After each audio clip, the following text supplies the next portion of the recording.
Este é um vídeo sobre o meu planejamento para 2026. O planejamento de 2026 para mim não começou com objetivos, começou com perguntas. Quem eu sou agora? Em que fase da vida eu estou?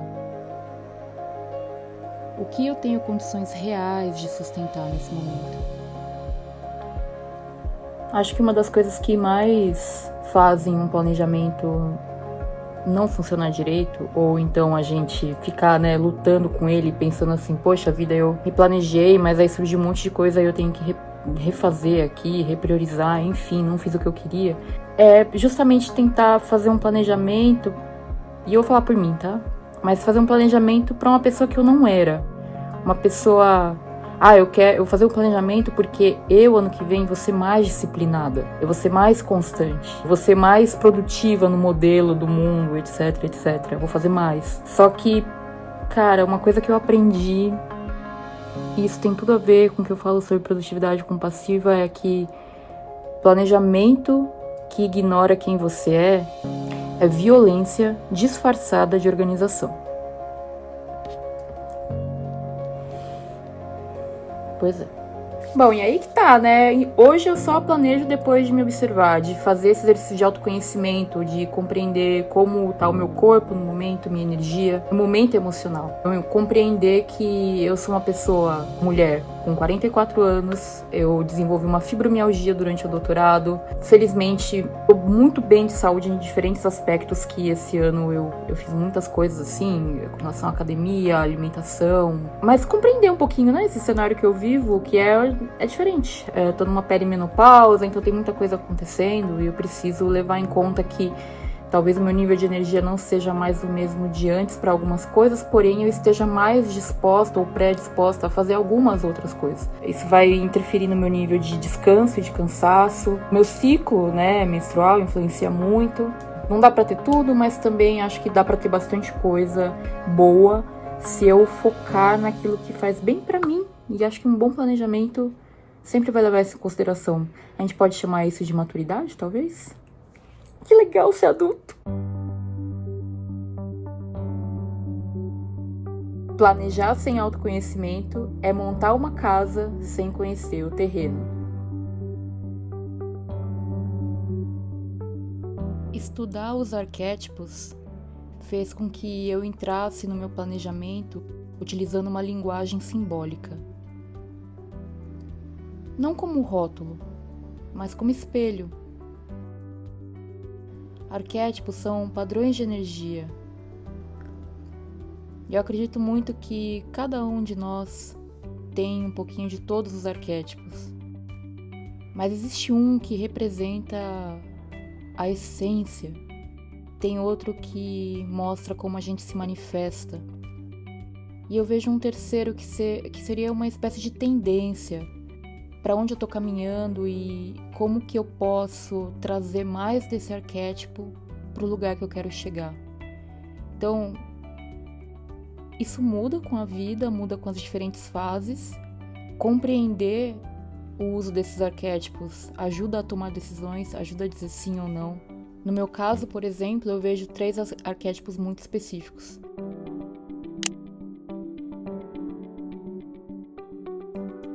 É engraçado falar isso, porque quando eu olho pra minha vida como um todo, desde criança, eu sempre fui muito esse arquétipo da rebelde. E o papel da rebelde no meu planejamento é muito claro, muito claro. Define limites, define aquilo que não entra. Então, projetos que drenam a minha energia, expectativas externas que não dizem respeito ao que eu realmente quero, o que faz sentido pra mim.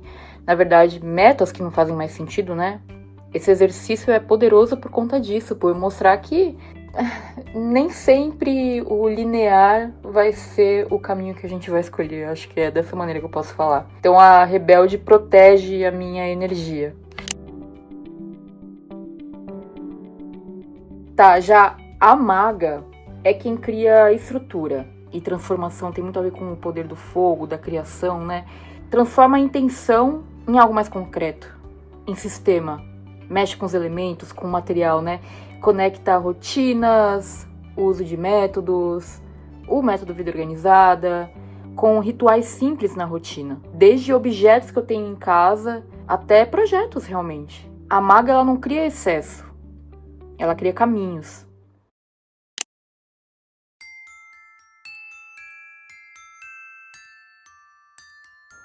E falar o que da sábia, né? A sábia cuida do tempo. Ela lembra que nem tudo é pra agora. A maga vem com a iniciativa, transforma ali a realidade dela. E o próximo passo é justamente o da sabedoria. Né? A gente vê no próprio tarô, no arcano do mago, depois vem a sacerdotisa, porque é isso, a evolução natural dentro daquela jornada de arquétipos, né, que o próprio tarô tem também. A gente tá falando de compreensão dos ciclos, de entender quando é melhor descansar. A sacerdotisa tá sentada, o mago tava de pé. Fazer revisões, ter paciência. A sábia me lembra que viver também é esperar.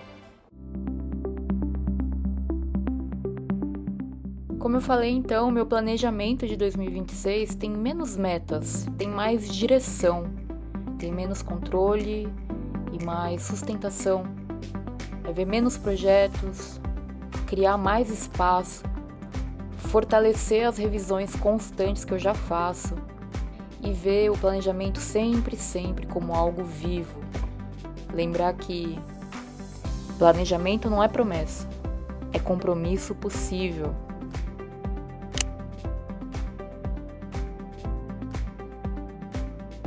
Tudo isso conversa diretamente com o método Vida Organizada. O MVO vem antes do Planner. Começa aqui, ó, na consciência. A área de foco que eu escolhi é o equilíbrio emocional. Escolhi essa área justamente porque eu percebi que eu sou uma pessoa muito emocionada. E eu me deixo, ou deixava, tô aprendendo a melhorar, deixava levar muito pelas minhas emoções. E que nem sempre isso era uma coisa boa. Muitas vezes é, mas nem sempre. Então eu quis colocar essa área como foco. Esse ano eu nunca coloquei a área emocional como foco.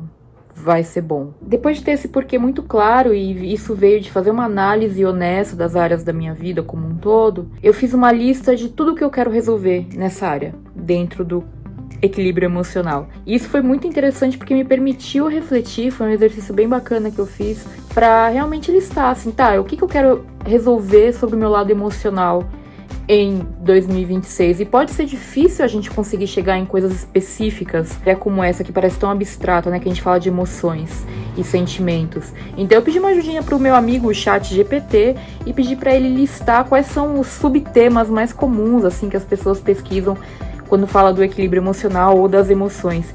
E ele me veio com uma lista de um monte de temas ali, como relacionamentos, codependência emocional, limites, etc, etc.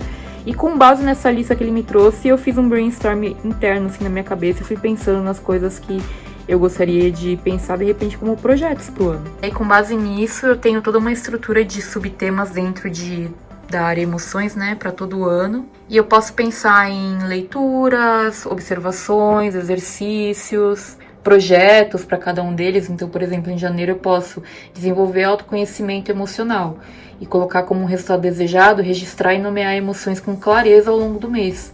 E eu vou fazer isso com base em leitura, no diário, exercício de identificação, vou contar com o apoio da minha terapeuta. E então vai ser muito legal fazer isso, sabe? Eu acho que vai me dar uma relação diferente com essa área de foco. Bom, e aí, né, o que acontece? Eu sempre gosto de olhar para as áreas da minha vida como um todo e tentar definir 5 prioridades para o ano em questão. Essas 5 prioridades, com certeza a primeira tem a ver com a área de foco do ano, e daí eu já coloquei reconstruir, estabilizar, me conhecer melhor, né, com relação ao equilíbrio emocional. E as outras prioridades são coisas que são simplesmente importantes, são prioridades pro ano que vem. Aí eu coloquei a segunda prioridade como concluir o doutorado.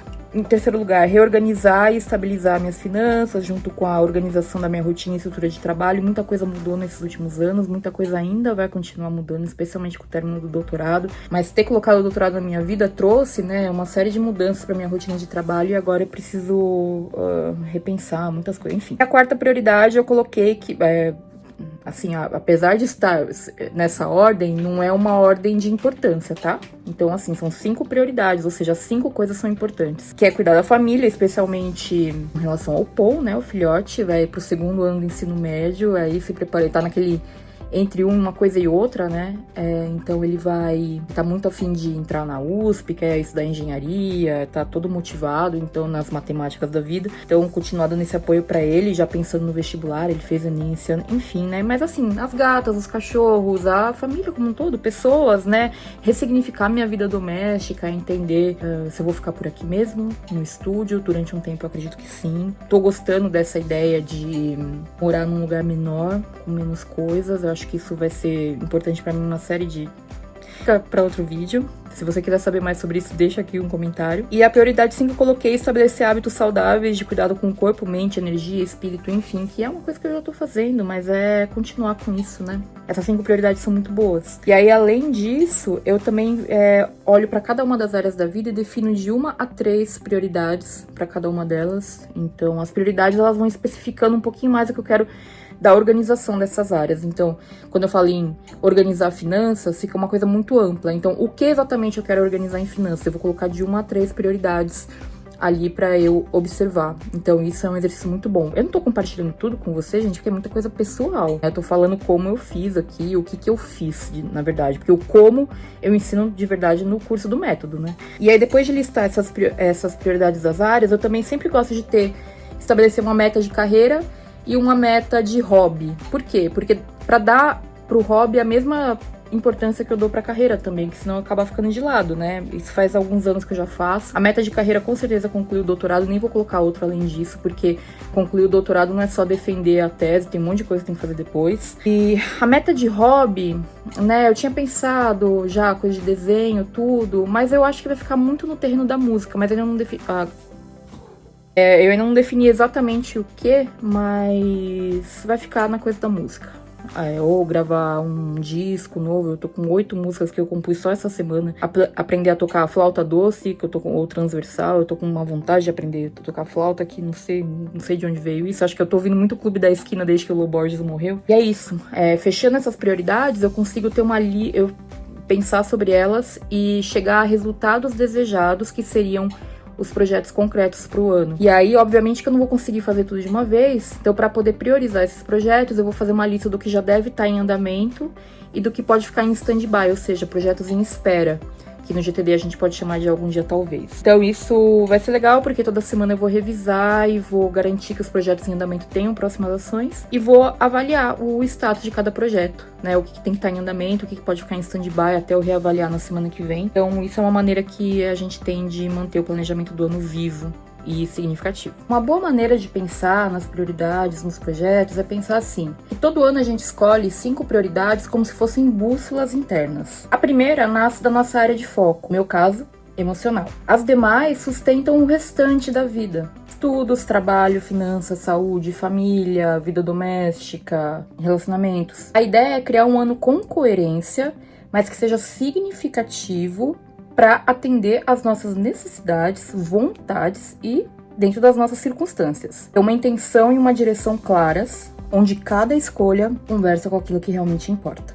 O que eu faço? Eu vou deixar aqui, desse lado, um print de como eu organizo a minha estrutura de cada projeto, assim, no sentido de projetos maiores, com certeza vão demandar uma estrutura de organização maior, porque tem etapas, e toda vez que eu penso em etapas, eu lembro dos trimestres. Então, a gente pode pensar nos 4 trimestres do ano como 3 grandes pontos de entregas, que a gente pode refletir sobre que projetos a gente vai começar e concluir em determinado trimestre, ou se for um projeto maior, como que ele se desenha ao longo dos trimestres do ano. Para explicar melhor, eu vou mostrar a estrutura com relação ao meu doutorado aqui do lado. Então, como você pode ver, ó, eu tenho que no primeiro trimestre eu vou concluir a escrita da tese e depositar. Então, isso vai ser no primeiro trimestre que vai acontecer do ano. No trimestre é preparar a apresentação da defesa e defender. Isso é a entrega, porque na verdade eu vou começar a preparar assim que eu depositar em janeiro. E aí eu vou preparar a apresentação, etc. na sequência e vou defender entre abril e maio. Aí o terceiro trimestre, que daí já seria o segundo semestre, vai ser dedicado a realizar ajustes na tese e fazer o depósito final. Ainda não tem o prazo, vai ser definido provavelmente depois da